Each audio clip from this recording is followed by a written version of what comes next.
कियानी गांव में पिछले 5 दिनों से बिजली सप्लाई ठप। भारी बारिश से तहस नहस हुआ था बिजली का ढांचा। ग्रामीणों की फरियाद का संज्ञान नहीं ले रहे अधिकारी।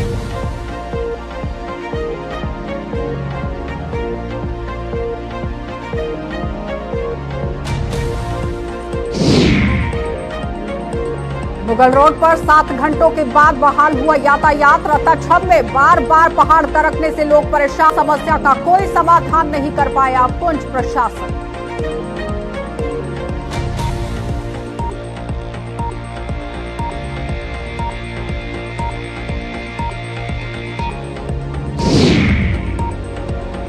और तरनाहा पुल मामले की जांच अभी नहीं हो पाई शुरू। अभी तक किसी पर भी जिम्मेदारी नहीं की गई तय। भारी बाढ़ के कारण क्षतिग्रस्त हुआ था तरनाहा पुल।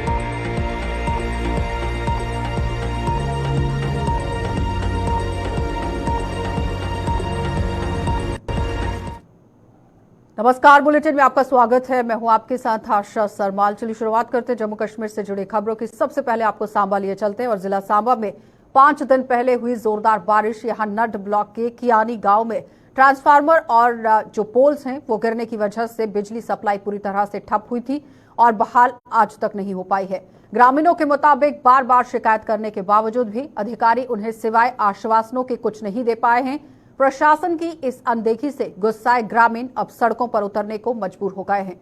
इलाके में करीब 25 घरों में बिजली की आपूर्ति ठप है, जिससे खासतौर पर बुजुर्गों, बच्चों को बेहद कठिनाइयां झेलनी पड़ रही हैं। तो साफ तस्वीरों में भी आप देख रहे हैं किस तरह से वहां पर एक बड़ी मुसीबत लोगों पर खड़ी हो गई है, क्योंकि ट्रांसफार्मर गिरने की वजह से, बिजली के पोल गिरने की वजह से काफी परेशानी लोगों को यहां पर झेलनी पड़ रही है। पिछले 5 दिनों से बिजली सप्लाई ठप है और जाहिर तौर पर समझिए कि अगर बिजली सप्लाई ठप है तो रोजमर्रा का काम वो किस तरह से कर रहे होंगे, क्योंकि बिजली के बिना आप अपने घर का कोई भी काम नहीं कर सकते हैं। क्योंकि अगर पानी की सप्लाई भी है तो वो बिजली की मदद से होगी। बच्चों को पढ़ाई करनी है तो बिजली की मदद से, बुजुर्गों के लिए यहां पर पंखा या एसी चलाना है तो भी बिजली की मदद से। लेकिन इस बीच में बिजली अगर पिछले 5 दिनों से बाधित है, ठप है, तो जाहिर तौर पर बच्चों को, बुजुर्गों को और घर के सारे काम को मद्देनजर रखते हुए परेशानियां झेलनी पड़ रही हैं। इसी पर ज्यादा जानकारी के लिए हमारे संवाददाता ऋषि खजूरिया हमारे साथ जुड़ चुके हैं। ऋषि, आपसे जानना चाहते हैं, पिछले 5 दिनों से बिजली का ढांचा पूरी तरह से चरमराया ही है,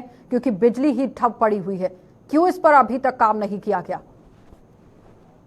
आपको बता दूं कि 3 से 4 दिन पहले जो बारिश हुई थी, पूरे जम्मू संभाग की अगर बात करें तो सांबा जिला भी काफी ज्यादा प्रभावित हुआ। पहाड़ी इलाके काफी ज्यादा चपेट में आए बाढ़ के कारण। और अगर नड ब्लॉक की बात करें तो नड ब्लॉक का ये जो कैनी गांव है, यहाँ से बताया जा रहा है कि 20 से 25 घर हैं इस गांव में। वो पूरी तरह से जो है वो काफी ज्यादा इस समय यहाँ के लोग परेशानी का सामना कर रहे हैं कि बिजली का ढांचा जो है वो पिछले 3 से 4 दिन पहले चरमरा गया। आज पांचवां दिन जो वो हो चला है, लेकिन बिजली की आपूर्ति जो पूरी तरह से ठप है। वो ठप होने का कारण यही है कि जिस तरह से सड़क के बीचों भी ये जो बिजली का ढांचा गिर गया है, ट्रांसफार्मर जो वो पोल समेत, तारों समेत गिर जाता है, लेकिन इसके बाद जो इसकी मरम्मत का काम है वो अभी तक जो वो इतने ज्यादा बड़े स्तर पर नहीं किया जा रहा। हालांकि अभी जो हमें अपडेट मिल पा रही है, जब हम खबर आपको दिखा रहे हैं कि यहाँ से इस ढांचे को उठा तो लिया गया है, लेकिन अभी तक बिजली की आपूर्ति जो उसे बहाल नहीं किया गया। और ये सुनने में आ रहा है कि शायद अभी कल तक जो यहाँ पर बिजली आएगी, यानी कल अगर बिजली आती है तो 6 दिनों के बाद यहाँ पर बिजली आएगी। आप अंदाजा लगा सकते हैं कि यहाँ के लोग कितनी ज्यादा परेशानियों का सामना करना जो वो कर रहे हैं। ना तो उनके घर के चूल्हे चल पा रहे हैं, ना उनके कोई काम हो पा रहे हैं। कल से स्कूल लगेंगे, बच्चों की स्कूल की पढ़ाई सफर होगी और कहीं ना कहीं ये तमाम ढांचा जो वो चरमरा चुका है। लेकिन यहाँ पर लोगों ने सवाल ये खड़े किए। 2022 की बात करें तो 24 घंटे बिजली 2021-22 से 2024-25 तक देने की बात कही गई थी। क्या लगता है कि वो जो नारा यहां पर सरकार की तरफ से उठाया गया था, उस पर काम हो रहा है? देखिए, बिल्कुल जिस तरह से प्रशासन ने ये दावा तो किया था कि बिजली की आपूर्ति जो वो 24 घंटे आपको मिलेगी, लेकिन कहीं ना कहीं कुछ एक ऐसे इलाके हैं जो प्रभावित होते हैं, वो चाहे इस तरह के नेचुरल कैलामिटी से कह लीजिए या अगर बिजली विभाग की नेग्लिजेंसी के आधार पर कह लीजिए। तो ये जो नड ब्लॉक है, ये जो कैनी गांव है, ये छोटा सा गांव है, ये काफी ज्यादा इस समय प्रभावित हुआ है। और हमें जो जानकारी मिल रही है वो जानकारी ये है कि जो जहां ठेकेदार ने इसका काम किया था, जब इसकी इंस्टॉलेशन की थी इस पूरे ढांचे की, तो क्या कुछ उसने क्राइटेरिया ध्यान में रखा। एक चीज और जिस तरह से काम किया गया, ये कहा जा रहा है कि 1 साल पहले ही इसकी इंस्टॉलेशन जो है वो की गई। तो एक साल के भीतर ही जो इतनी सी बारिश हुई है उसमें ये तहस नहस हो जाता है और बिजली विभाग जो वो अलग अलग अपने तर्क देता नजर आ रहा है, यानी टाल मटोल उनकी तरफ से किया जा रहा है। लोग तो ये भी मन बना रहे हैं कि हम यहाँ पर आकर प्रदर्शन करेंगे, सड़क जाम करेंगे, बिजली विभाग को जो वो चेताने की कोशिश करेंगे, जम्मू कश्मीर प्रशासन को चेताने की कोशिश करेंगे। लेकिन बिजली विभाग के पास पूरी तरह से अमला नहीं है काम करने के लिए, नई भर्ती करने की जरूरत है, क्योंकि पीडीडी के अंदर जो डेली वेजर्स थे उन्हें राहत जरूर दी गई थी, लेकिन वो भी कह रहे थे कि जो बात कही गई थी वो जमीनी सतह तक पहुंची नहीं। मैन पावर की जरूरत है। बिल्कुल बिल्कुल मैन पावर की काफी ज्यादा जरूरत है और एक तरफ डेली वेजेस जो वो लगातार यहाँ सड़कों पर हमें दिखते हैं और इनके पास दूसरा विकल्प नहीं है। अगर विकल्प है तो इतनी ज्यादा मैन पावर नहीं है। कई इलाके आज भी आप देख सकते हैं कि प्रभावित हैं। हालांकि अगर बारिश की बात करें तो हर बार ये ऐसा रहता है कि कई इलाके प्रभावित होते हैं, नुकसान काफी ज्यादा होता है, लेकिन उस नुकसान की भरपाई जो वो करने की जरूरत रहती है वो नुकसान की भरपाई काफी ज्यादा लेट होती है, लोगों को काफी ज्यादा सफर करना पड़ता है। और ये बिजली का ढांचा, ये मेन मूलभूत सुविधा है बिजली, जिसके बिना आप लोग कोई भी काम नहीं कर पाते हैं। और आज अंदाजा लगाइए कि 5वां दिन हो चला है कि अन्य गांव के लोग जो सफर कर रहे हैं और उम्मीद की किरणों को यह बनाई गई है विभाग की तरफ से कि कल तक जो बिजली की सप्लाई को यहां सुचारू किया जाएगा। अब देखना यह है कि अगर कल नहीं होगी तो लोगों ने जो अपना मन बनाया कि यहां पर प्रदर्शन करेंगे तो वो प्रदर्शन करने के लिए मजबूर होंगे। तो ये और ऐसी मिस हैपनिंग होगी जिसको लेकर प्रशासन की जिम्मेवारी बन जाएगी। तो ये कहीं ना कहीं इन चीजों को दुरुस्त करने की काफी ज्यादा जरूरत है। चलिए, वो तो कल ही पता चलेगा कि वाकई में बिजली के ढांचे को सुधारा जाता है या नहीं, लोगों को बिजली फराहम कराई जाएगी या नहीं। बहुत बहुत धन्यवाद ऋषि जुड़ने के लिए। तो फिलहाल आपने देखा कि जिला सांबा से हमारे संवाददाता ऋषि खजूरिया हमारे साथ जुड़े हुए थे, जो बता रहे हैं कि पिछले 5 दिनों से करना इलाका है जहां पर बिजली सप्लाई पूरी तरह से ठप है, रोजमर्रा का काम लोग नहीं कर पा रहे हैं। 2022 में एक बड़ी बात जरूर कही गई थी कि 21-22 से लेकर यहां पर आप देखिए 23, 24 और 25 तक ये बात सामने रखी गई थी कि लोगों को 24 घंटे बिजली फराहम कराई जाएगी, लेकिन 24 घंटे तो दूर, जहां पर इस वक्त ढांचा जो है वो चरमराया हुआ है, बिजली ठप है, वहां पर उसे दुरुस्त करने की जरूरत है। कल तक का समय दिया गया है। अब देखना यह होगा कि आम जनता इस पर किस तरह से रोष व्यक्त करती है, क्योंकि वो सड़क पर उतरने की चेतावनी जारी कर चुकी है और प्रशासन की तरफ से ये कहा गया है कि कल तक बिजली बहाल हो जाएगी। आगे बढ़ जाते हैं। करीब 7 घंटों तक बंद रहने के बाद ऐतिहासिक मुगल रोड यातायात के लिए खोल दिया गया है। तो मुगल रोड पर रत्ताछम इलाका है जहां पर बार बार पहाड़ दरकने से यातायात इस पर बाधित हो जाता है और लोगों की माने तो पुंछ प्रशासन इस समस्या से समाधान को लेकर कोई भी काम करता नजर नहीं आया, क्योंकि समाधान के लिए कोई भी पुख्ता कदम नहीं उठाया गया है। मुगल रोड पर बार बार यातायात रुकने से खासतौर पर मरीजों और उनके तीमारदारों को श्रीनगर अस्पताल पहुंचने में दिक्कतें झेलनी पड़ रही हैं। आखिर रत्ताछम को लेकर प्रशासन क्यों यहां पर कोई काम नहीं कर रहा है, इस पर आप देखिए नजर हर किसी की बनी हुई है। साफ तस्वीरें आपको दिखा रहे हैं सुरनकोट से, जहां पर लंबी लंबी कतारें मुगल रोड पर लगी हुई हैं। लेकिन फिलहाल इस वक्त खबर यह है कि मुगल रोड पर 7 घंटों से यातायात बाधित हुआ है। अभी तक यातायात को बहाल करने के लिए कोई कदम उठाया गया है या नहीं, इस पर जानकारी लेंगे। लेकिन फिलहाल आपको ये बताते चलें कि राजौरी और पुंछ के लोगों की ये पुरानी मांग रही है कि इस रास्ते को 12 महीने के लिए खोला जाए और इस रास्ते पर टनल बनाया जाए। लेकिन उसके साथ ही नितिन गडकरी जब जम्मू कश्मीर के दौरे पर पहुंचे, उन्होंने एक बड़ा ऐलान किया कि मुगल रोड पर टनल बनाया जाएगा, जल्द ही कनेक्टिविटी यहां पर करने की कोशिश की जाएगी। और कल ही आपने देखा था कि डीसी पुंछ की तरफ से भी एक बड़ा ऐलान किया गया कि मोबाइल कनेक्टिविटी को भी यहां पर बहाल करने की कोशिश होगी। इसी पर ज्यादा जानकारी के लिए आकाश मलिक हमारे साथ जुड़ चुके हैं। आकाश, पिछले 7 घंटों से यातायात बाधित है, कहां तक काम पहुंचा है प्रशासन का? जी आशा, मैं आपको बताता चलूं, पीर पंजाल को जोड़ने वाली मशहूर सड़क मुगल शाहरा जो सुबह 4 बजे से ही बंद थी और 11 बजे के करीब जो है इस रोड को जो है ट्रैफिक की आमदोरफ्त के लिए अभी खोल दिया गया। सबसे बड़ी वजह यह है, लोगों का ये कहना है कि ये जो पीर पंजाल के एरिया है इसको तो सबसे पहले 12 महीना खुला रखना चाहिए। और बात करें रत्ताछम की, पिछले 1.5 या 2 महीने से ये जो लैंडस्लाइड है, हर दिन 1 से 2 घंटे लोगों को काफी परेशानी का सामना करना पड़ता है, चाहे वो सुरनकोट की तरफ से जाने वाले लोग हों, चाहे वो श्रीनगर से आने वाले लोगों को काफी मुश्किलात का सामना करना पड़ता है, क्योंकि जिस मौके पर ये लैंडस्लाइड है पूरी लैंडस्लाइड क्लियर नहीं की गई, थोड़ा सा एक रास्ता बनाया गया है, जिसकी वजह से जब भी बारिश होती है, मौसम खराब होता है, बड़ी लैंडस्लाइड आती है या शूटिंग स्टोन होता है, जिसकी वजह से दोनों तरफा जो है ट्रैफिक को जो है रोक दिया जाता है। जी आशा। लेकिन आकाश, एक और बड़ी सवाल यहाँ पर करने वाली बात ये थी कि जिस तरह से नितिन गडकरी भी पहुंचे थे, उन्होंने भी कहा कि इस रोड पर टनल बनाया जाएगा ताकि कनेक्टिविटी को जोड़ा जा सके, क्योंकि इस रास्ते का ज्यादातर इस्तेमाल मरीज ही करते हैं। राजौरी और पुंछ से जो लोग जम्मू नहीं पहुंच पाते हैं जल्दी, वो राजौरी और पुंछ के रास्ते से, मुगल रोड से होते हुए, शोपिया के रास्ते से होते हुए श्रीनगर पहुंचते हैं।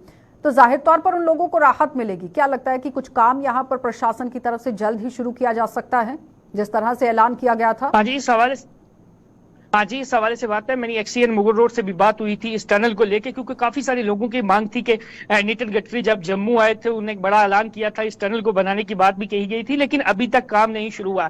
एक्सीएन मुगल रोड की तरफ से कहा गया कि डीपीआर बन रहा है, आने वाले कुछ ही महीनों के बाद जो है इस टनल का काम भी शुरू होगा। जी आशा, जिस तरह से डीसी पुंछ की तरफ से एक ऐलान किया गया कि यहाँ पर इस रास्ते पर मोबाइल कनेक्टिविटी नहीं है, जिसकी वजह से कोई हादसा हो जाता है। पिछले दिनों आपने देखा कि एक हादसा हुआ जिसमें एक ऑफिसर की जान चली गई, उनका पूरा परिवार इस घटना का शिकार हो गया। उसके बाद इस पर संज्ञान जरूर लिया गया, लेकिन क्या लगता है कि सिर्फ मोबाइल कनेक्टिविटी से सब कुछ होने वाला है या फिर रास्ते का भी सुधार करने की जरूरत है? जी हाँ, रास्ते का भी सुधार करने की भी जरूरत है। डिप्टी कमिश्नर पुंछ ने कहा है कि आने वाले 2 दिन में नेटवर्क जो बहाल हो जाएगा।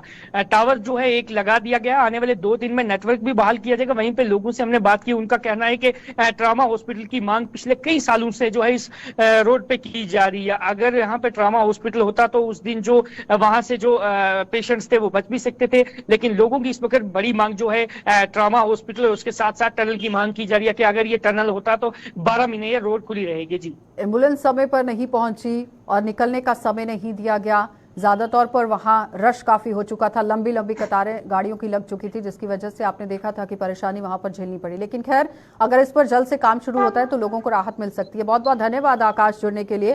तो फिलहाल आपने देखा कि पुंछ से ही आकाश मलिक सुरनकोट से पूरी तरह अपडेट कर रहे थे कि मुगल रोड पर किस तरह से हालात जो है वो बने हुए हैं, लेकिन मुकम्मल तरीके से इस रास्ते को लेकर हर बार सियासत होती रही है, चाहे वो कोई भी पार्टी हो, नेशनल कॉन्फ्रेंस हो या पीडीपी। वोट बैंक के तौर पर भी इस रास्ते को देखा गया है, लेकिन अब देखना यह होगा कि जिस तरह से नितिन गडकरी की तरफ से एक बड़ा ऐलान किया गया कि इस रास्ते पर टनल बनाया जाएगा और कनेक्टिविटी को 12 महीने के लिए खोला जाएगा, क्योंकि अगर 12 महीने के लिए इस रास्ते को खोला जाता है तो जाहिर तौर पर राजौरी और पुंछ के लोग व्यापार कर सकते हैं, रोजगार के लिए यहां पर जा सकते हैं, कश्मीर तक पहुंच सकते हैं। मरीजों को भी यहां पर परेशानियां नहीं झेलनी पड़ेंगी, क्योंकि मरीज जल्द से जल्द अस्पताल पहुंचेंगे, इलाज मिलेगा।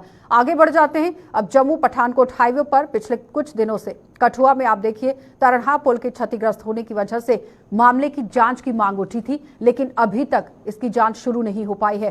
तरनहा नाले में बाढ़ आने से करीब 10 साल पहले बना हुआ ये पुल बैठ गया था, जिससे यहां पर यातायात बुरी तरह से प्रभावित होकर रह गया। अभी तक ना तो कठुआ प्रशासन और ना ही National Highway Authority of India इसकी लापरवाही की जिम्मेदारी तय कर पाई है, जिससे चर्चाओं का बाजार अब गर्म हो रहा है। और साथ ही आपको ये बताते चले कि महज अभी कुछ ही समय हुआ है इस पुल को बनकर तैयार हुए, और इतनी जल्दी इसमें दरारें आना कई तरह के सवालिया निशान खड़ा कर रहा है कि आखिर काम किस तरह से किया गया, और नेशनल हाईवे अथॉरिटी की तरफ से अगर काम किया गया है तो फिर जिम्मेदारी अभी तक तय क्यों नहीं हो पाई है। और उससे भी बड़ा सवाल यहां पर यह है कि अगर जांच की बात कही गई थी तो टीम का गठन क्यों नहीं हुआ, और अभी तक टीम वो काम करती नजर क्यों नहीं आई। इसी पर ज्यादा जानकारी के लिए रंजीव हमारे संवाददाता हमारे साथ जुड़ चुके हैं। रंजीव, आपसे जानना चाहेंगे, जांच करवाने की बात कही गई थी क्योंकि समय से पहले ही आप देखिए पुल किस तरह से क्षतिग्रस्त हो गया, आखिर वो टीम गठित क्यों नहीं की गई और जांच की शुरुआत अभी तक क्यों नहीं हुई? ये जो करोड़ों रुपए का पुल था, जो जम्मू कश्मीर की लाइफ है, ये एकमात्र नेशनल हाईवे नंबर 45 नाले पर बना यहाँ पर पूरे जम्मू कश्मीर को बाहरी राज्यों से आने वाला ट्रैफिक जो है गुजरता है। और क्षतिग्रस्त होने के वो 5 दिन, आज 5वां दिन है, लेकिन अभी तक किसी की जिम्मेदारी जो है प्रशासन की तरफ से फिक्स नहीं की। जम्मू कश्मीर प्रशासन से अभी तक इसको लेकर कोई जांच समिति नहीं बनाई गई। आगे कोई भी कार्यक्रम होता है, जब कोई भी हादसा होता है, कम से टीम का गठन किया जाता है, उसकी इंक्वायरी इनिशिएट की जाती है। पता नहीं क्यों इस पुल के क्षतिग्रस्त होने पर अभी तक किसी भी टीम का गठन नहीं किया गया, कोई इंक्वायरी इनिशिएट नहीं की, किसी की जिम्मेवारी तय नहीं हुई। तो इतना करोड़ों का पुल किस तरह धराशायी हुआ, ये बात है, ये आम लोगों में चर्चा का विषय बनी हुई है। रंजीव, महज सिर्फ 10 साल हुए हैं अभी इस पुल को बने हुए। बिल्कुल 13 साल हुए में इस तरह से घटनाएं, क्या लगता है सही से काम नहीं किया गया था, मटेरियल का सही इस्तेमाल नहीं किया गया, जिसकी वजह से दरारें वहां पर आ गई? और दूसरा, माइनिंग के साथ भी इसको जोड़कर देखा जा सकता है क्या, क्योंकि लोगों की तरफ से आरोप तो ये भी लग रहे हैं। अच्छा, इस पुल को बनने पे 2010 में ये बनकर तैयार हुआ था, जब 4 लेन का काम जम्मू कश्मीर में शुरू हुआ था इस लाइन पर। खानपुर तब ये इस पुल का निर्माण हुआ था।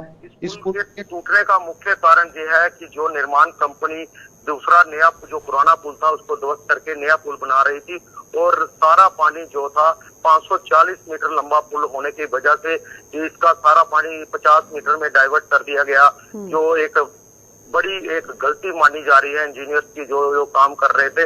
लोगों का कहना है कि अगर पानी को सही तरीके से डाइवर्ट किया होता और जो पुल की जो प्रोटेक्शन वाल्स है उनको क्षतिग्रस्त नहीं किया गया होता तो आज शायद ये पुल ना बहता, क्योंकि मटेरियल बिल्कुल सही लगा था उस टाइम का। 13 साल पुल चला है, इतने समय में कुछ नहीं हुआ। जब इसके साथ वाला पुल ध्वस्त करके वहां पर नया पुल बनाने के लिए खुदाई की गई और उसी खुदाई के ऊपर ये पानी छोड़ा गया, जिसकी वजह से इसके जो पिलर है वो पूरी तरह से हिल गए और ये पुल ऊपर से धंस गया, जिसके कारण आज लोगों को इतनी दिक्कतों का सामना करना पड़ रहा है कि लोगों 2 से 3 घंटे तक लोग जाम में फंसे हुए हैं। बॉर्डर एरिया से ट्रैफिक को डाइवर्ट किया गया है, लेकिन बड़े बड़े अधिकारियों ने इस जगह पर डीएम से लेकर डिबकॉम का भी कार्यक्रम था, लेकिन बड़े बड़े नेशनल हाईवे अथॉरिटी के क्षेत्रीय निदेशक तक ने इस पुल का के ऊपर से अपना दौरा किया, लेकिन अभी तक प्रशासन की तरफ से, ड्यूटी प्रशासन की तरफ से कोई भी किसी भी तरह का कोई जिम्मेवारी किसी। लेकिन अंजीव, कारण क्या है कि चुप्पी साधी गई है? अभी तक इस पर कोई कार्रवाई नहीं की गई है। वैकल्पिक मार्ग बनाया गया है कि लोग तो कह रहे हैं कि परेशानी वहां पर भी झेलनी पड़ रही है। संकरा रास्ता है, ज्यादातर गाड़ियां वहां से जा रही हैं, नेशनल हाईवे का इस्तेमाल उसी रोड से हो रहा है। एक तरफ अमरनाथ यात्रा भी चल रही है, भारी रश है इस वक्त जम्मू कश्मीर में। अच्छा, जो वैकल्पिक मार्ग की बात कर रहे हैं वो अभी निर्माणाधीन है। जो तरना नाले के बीचों बीच बनाने की बात जो नेशनल हाईवे अथॉरिटी के इंजीनियरों ने 2-3 दिन पहले कही थी, लेकिन जो ट्रैफिक है वो बॉर्डर रूट से डाइवर्ट किया है। संकरा रोड है, जो छोटे पुल है जहाँ वहां पर काफी ट्रैफिक होने की वजह से वो इतनी ट्रैफिक का लोड वहन नहीं कर सकता, जिसके कारण आए दिन वहां पर भी एक्सीडेंट हो गए हैं, होना शुरू हो चुके हैं। आज भी अभी थोड़ी देर पहले एक एक्सीडेंट हुआ है और 2 दिन पहले जो एक्सीडेंट हुआ था उसमें भी एक व्यक्ति की जान जो है वो गई थी। तो इस तरह के जो हादसे जो है वो लगातार बॉर्डर एरिया में भी बढ़ना शुरू हो गए हैं, जिसके चलते ये जो पुल का निर्माण कार्य है अभी इसको 6-7 महीने में बनाने का, जो इसके ऊपर से गाड़ियां गुजरने की जो बात जो 2 दिन पहले क्षेत्रीय प्रबंधक जो थे इनके नेशनल हाईवे अथॉरिटी के उन्होंने कही थी, लेकिन 1 महीने में वैकल्पिक मार्ग अभी 1.5 महीना बचा है बरसात को। जैसे इन्होंने छोटी छोटी पुलियां डाली हैं, अगर ज्यादा पानी आया तो वो पुलियां बहना लाजमी है और लोगों के लिए मुसीबत। रंजीव, आपको नहीं लगता है कि जिन लोगों ने इस पर काम किया है, जो इंजीनियर विंग था या फिर जिन लोगों ने भी इस पुल को बनाने में अपना योगदान दिया है, उन पर कहीं ना कहीं कार्रवाई करने की जरूरत है कि जब आपको काम करना था तो सही से करना था, वरना जिस तरह से अब ये 10 सालों में ही क्षतिग्रस्त हो गया है तो कई तरह के सवाल उठ रहे हैं। कार्रवाई की जरूरत है। अच्छा, एक चीज यहाँ पे समझने वाली ये है कि ये जो पुल का निर्माण किया था ये 12-13 साल पहले हुआ था, लेकिन अभी जो पुल जो इसके साथ वाला था उसको तोड़ा और इसके सामने वाले पिलर के सामने जो है एक बड़ी खुदाई जो हुई है, जिसके कारण जो इसके पिलर जो धसे हैं, क्योंकि जो जिम्मेवारी तय होनी है, जो मौजूदा कंपनी है जो इसका दूसरे नए पुल का निर्माण कर रही है पुराने पुल को तोड़कर, उस पर आयत होती है। लेकिन अभी तक पता नहीं क्यों किसी भी प्रकार की इंक्वायरी इनिशिएट नहीं हुई है, ना ही जिम्मेवारी फिक्स हुई है और ना ही कोई टीम का गठन हुआ है कि कोई इंक्वायरी इस पर बनाई जाए, क्योंकि बड़ा हादसा जो हुआ है जम्मू कश्मीर के लिए हुआ है, क्योंकि कश्मीर से लेकर लेह लद्दाख तक जाने वाली सारी गाड़ियां इसी पुल से जो है। रंजीव, जब किसी भी बनी हुई चीज के पास आप खुदाई करते हैं तो कुछ डिस्टेंस आपको मेंटेन करना होता है, उस पर क्या ध्यान नहीं दिया गया था? हाँ बिल्कुल, जो कोई भी खुदाई करनी है, अगर कोई पुल बनाना है तो एक जो पर्टिकुलर डिस्टेंस होता है उसको मेंटेन करना होता है। इसमें सारे जो नियम कानून थे उनको ताक पर रखकर काम किया गया। बड़ा कैजुअल अप्रोच रही इन इंजीनियर्स की, जो नेशनल हाईवे अथॉरिटी के जो मौजूदा समय में कंपनी काम कर रही है उनके साथ, क्योंकि इंजीनियरों का वहां पे आना जाना लगा हुआ है, लेकिन वहां पर काफी कैजुअल अप्रोच होने के कारण भी ये पुल क्षतिग्रस्त हुआ है, क्योंकि इनको एहसास नहीं था, क्योंकि ये बाहर की कंपनी है, इनको एहसास नहीं था कि तरना नाले में भी इतनी बाढ़ जो है वो एकदम से आ जाएगी। अब किसी आला अधिकारी से कोई बातचीत हो पाई है रंजीव की कब तक इंक्वायरी हो जाएगी और कब तक इसकी मरम्मत का भी काम शुरू कर दिया जाएगा? लोगों को किस तरह से लाभ दिया जाएगा? अभी तक मैंने डीसी कठुआ से बात करने की कोशिश की, अभी इस बुलेटिन से पहले तो उन्होंने उनके साथ अभी तक फोन पर मेरा राब्ता नहीं हो पाया है, और जैसे ही रास्ता होगा, जैसे कोई होगी तो कोई चलिए रंजीव, बहुत बहुत धन्यवाद रंजीव जुड़ने के लिए। तो फिलहाल आपने देखा रंजीव मेहता हमारे साथ, हमारे संवाददाता जुड़े हुए थे जो कठुआ से अपडेट कर रहे हैं कि किस तरह से जम्मू पठानकोट हाईवे पर लगातार यातायात बाधित था, लेकिन वैकल्पिक मार्ग से यातायात को डाइवर्ट किया गया है। लेकिन सवाल अभी भी यही है कि जांच कमेटी अभी तक गठित क्यों नहीं की गई है और पुल क्षतिग्रस्त हुआ था, इसकी मरम्मत को मद्देनजर रखते हुए कदम क्यों नहीं उठाया गया है, जो एक बड़ा सवाल है।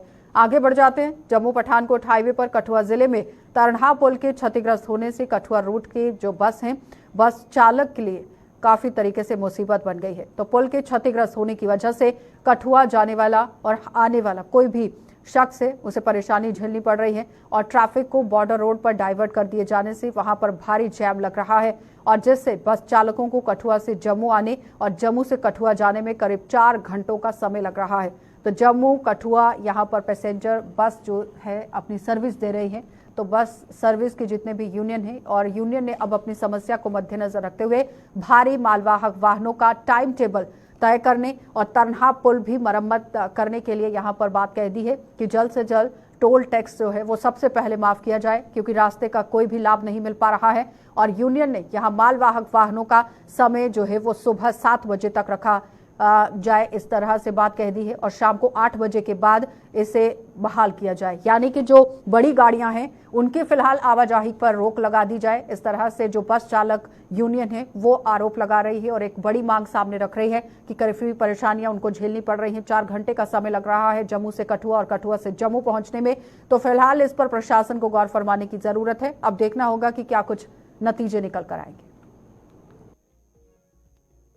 मैं गवर्नमेंट से अपील करना चाहता हूं कि ये जो ट्रक जो हैं, बड़े ट्रक जो हैं, ये इनका कोई टाइम मतलब कि फिक्स किया जाए ताकि ये अपने मतलब कि सुबह 7 बजे के पहले निकल जाएं और शाम को 8 बजे के बाद छोड़े जाएंगे, ताकि मतलब कि जो रूट जो है बहुत कंजस्टेड रूट है, बहुत मतलब कि छोटा रूट है, बहुत सिंगल रूट है जो जिसकी वजह से ट्रकों की वजह से जाम लग जाता है।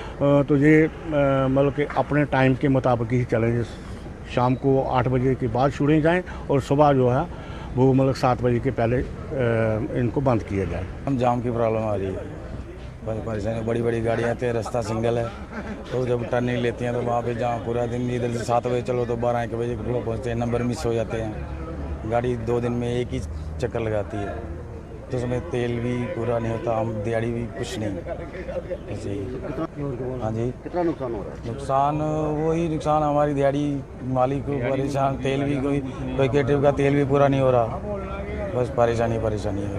1000 रुपये का गाड़ी डीजल एक्स्ट्रा खा रही है और फिर रूट अलग ख़राब हो रहा है, तो ऐसे पैसे भी कम और बचत भी कोई नहीं, मालिक बोल रहे। तो पुंछ जिले की मंडी तहसील में स्थित बाबा बुड्ढा अमरनाथ जी की यात्रा जो है वो यहाँ पर सफल बनाने के लिए प्रशासन ने कमर कस ली है। ये यात्रा इस बार 17 अगस्त को शुरू होने जा रही है, जिसका समापन 28 अगस्त को होगा। इस यात्रा में जम्मू सूबे के श्रद्धालुओं के साथ साथ देश के अन्य राज्यों से श्रद्धालु भी शीश नवाने पहुंच रहे हैं, जिनकी सुविधा के लिए मंदिर कमेटी ने पुंछ प्रशासन के साथ मिलकर सभी इंतजाम कर लिए हैं। इन इंतजामों पर जानकारी के लिए पुंछ से भी हमारे जो संवाददाता हैं, लेकिन फिलहाल आपको ये बताते चले कि ये वार्षिक यात्रा की हर कोई बड़े ही बेसब्री के साथ इंतजार करता है, क्योंकि बाबा बुड्ढा अमरनाथ जी की यात्रा 17 अगस्त को शुरू की जा रही है। और कल की बात की जाए तो एडीजीपी की तरफ से भी पूरी तरह वहां पर जायजा लिया गया कि सुरक्षा व्यवस्था किस तरह से की जाएगी, तैयारियों का क्या कुछ वहां पर रूप जो है वो देखने को मिल रहा है। लेकिन फिलहाल मंदिर कमेटी की तरफ से किस तरह से तैयारियां की गई हैं, कामकाज को मद्देनजर रखते हुए पूरी जानकारी जुटाने की कोशिश की जा रही है, क्योंकि हर साल अगस्त महीने में बाबा बुड्ढा अमरनाथ जी की यात्रा यहाँ पर करवाई जाती है। और पंडितों का ये मानना है कि जब तक आप बाबा बुड्ढा अमरनाथ जी की यात्रा नहीं करते हैं, आपकी अमरनाथ की जो यात्रा है वो सफल नहीं हो पाती है। तो फिलहाल बुड्ढा अमरनाथ जी की जो यात्रा है वो 17 अगस्त को शुरू होने जा रही है। सनी हमारे संवाददाता हमारे साथ जुड़ चुके हैं। सनी, किस तरह से तैयारियां की जा रही हैं?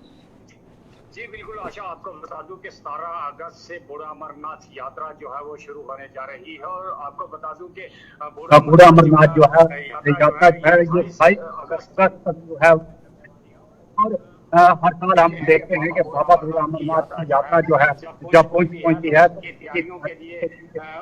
उसकी वेलकम के लिए जो है बढ़ चढ़कर लोग जो है वो हिस्सा लेते हैं और वही बाबा बूढ़ा अमरनाथ में जो है वो देखा जा रहा है। इस बार भी से पहले ही देखा जा रहा है कि बढ़ चढ़कर जो है वो यात्री जो है बाबा बूढ़ा अमरनाथ में जो है दर्शनों के लिए पहुंच रहे हैं। और आपको बता दूं कि इस समय तक जो है 20,000 के लगभग जो है यात्री बाबा बूढ़ा अमरनाथ में पहुंच चुके हैं और दर्शन जो शुरू कर चुके हैं। एक तो सावन का महीना है और सावन में हम देखते हैं कि यात्रीगण जो है वो बाबा बूढ़ा अमरनाथ पहुंचे हैं और आज भी देखा जा रहा है कि बड़ी संख्या में जो है भक्तजन बाबा बूढ़ा अमरनाथ में पहुंचे हुए हैं। और कमेटी की तरफ से इस बार बड़े बंदोबस्त जो है बाबा अमरनाथ मंदिर में जो है वो श्रद्धालुओं के लिए किए गए हैं। आपको बता दें आशा के जब भी बाबा बर्फानी के दर्शन के बाद बाबा बूढ़ा अमरनाथ के दर्शन करने बहुत ज्यादा जरूरी होते हैं। जिस तरह से बताया गया है कि जब भी यात्रीगण बाबा बर्फानी के दर्शन के लिए जाते हैं उसके बाद बाबा अमरनाथ की यात्रा के लिए आते हैं। और इस बार देखा है कि 17 अगस्त से पहले ही बाबा बूढ़ा अमरनाथ की यात्रा के लिए बड़े श्रद्धालु जो है। ठीक है सनी, बहुत बहुत धन्यवाद जुड़ने के लिए। तो फिलहाल पुंछ से सनी हमारे संवाददाता रिपोर्ट कर रहे हैं कि किस तरह से 17 अगस्त को ये यात्रा शुरू हो जाएगी और 28 अगस्त को खत्म कर दी जाएगी। लेकिन फिलहाल प्रशासन ने कमर कस ली है कि बाबा बूढ़ा अमरनाथ जी की जो यात्रा है उसे किस तरह से सफल बनाया जाए। अब देखना ये होगा कि कितने श्रद्धालु यहाँ तक पहुंचते हैं। फिलहाल बुलेटिन में इतना ही। देश और दुनिया की खबरों के लिए आप बने रहिए हमारे साथ।